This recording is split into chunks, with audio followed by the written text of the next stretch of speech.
Si est-il la plus longue union de Johnny Hallyday, 23 ans de mariage, un record pour ce quatrième mariage avec une jeune femme de 21 ans à l'époque, ce qui aura été très critiqué.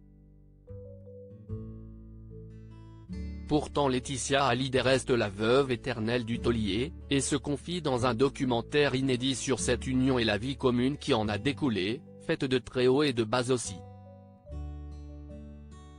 En 23 ans, il y a des hauts et des bas. Des moments très compliqués dans ce documentaire qui sort à l'occasion des 5 ans de la disparition du chanteur. Laetitia a décidé de montrer leur vie telle qu'elle était, avec ses hauts et ses bas, et notamment les moments difficiles qui ont suivi l'arrivée de leur fille Nejad, en novembre 2004. CST a ici pari qu'elle a dévoilé un extrait de ce documentaire qui retrace cette période complexe. En 23 ans, il y a des hauts et des bas.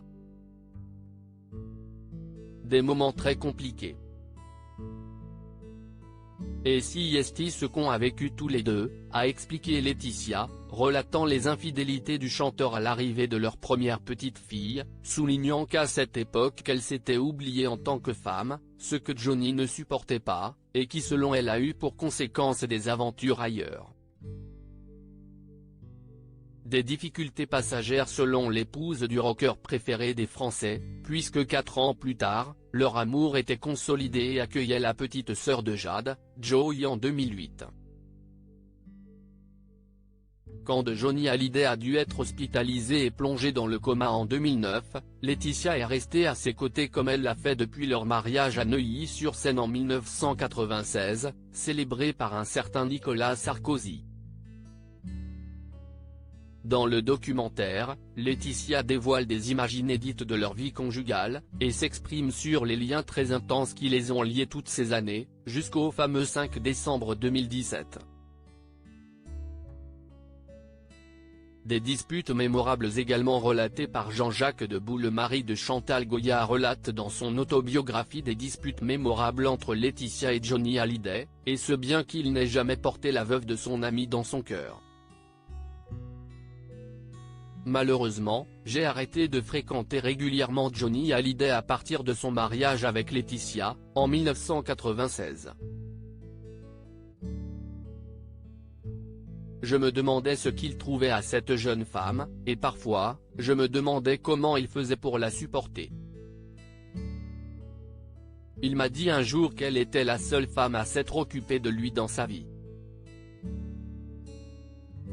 Il ne croyait plus au mariage d'artistes, a-t-il ainsi écrit avant de poursuivre que Johnny était un peu soupe au lait, alors il l'engueulait.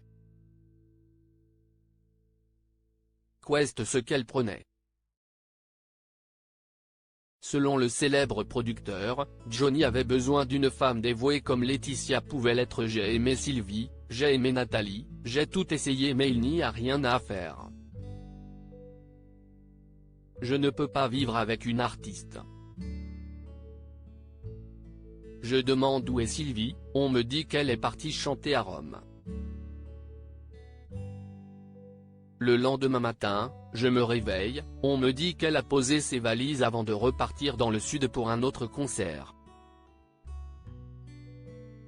Nathalie, c'était les tournages. Et moi, j'étais là tout seul comme un con. J'ai besoin d'une femme qui s'occupe de moi, de mes chemises, et qui me dise quelles chaussettes je dois mettre.